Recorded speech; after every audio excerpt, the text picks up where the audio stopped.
काश्मीर हल्ल्यावरून राजकारण नको असा सल्ला आता शरद पवारांनी दिलाय। सर्वांनी सरकार सोबत राहिले पाहिजे। देशवासियांनी एका विचाराने सरकार सोबत राहावं असं शरद पवार यांनी म्हटलंय। दहशतवाद्यांनी भारतावर हल्ला केला, भारतावर हल्ला करणाऱ्यांच्या विरोधात एकत्र उभं राहिलं पाहिजे असं मत शरद पवार यांनी व्यक्त केलं।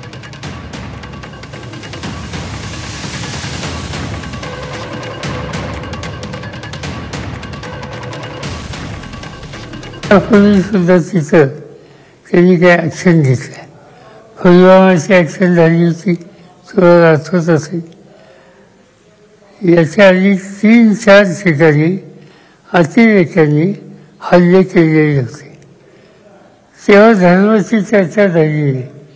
आज धर्माची चर्चा का सुरू केली?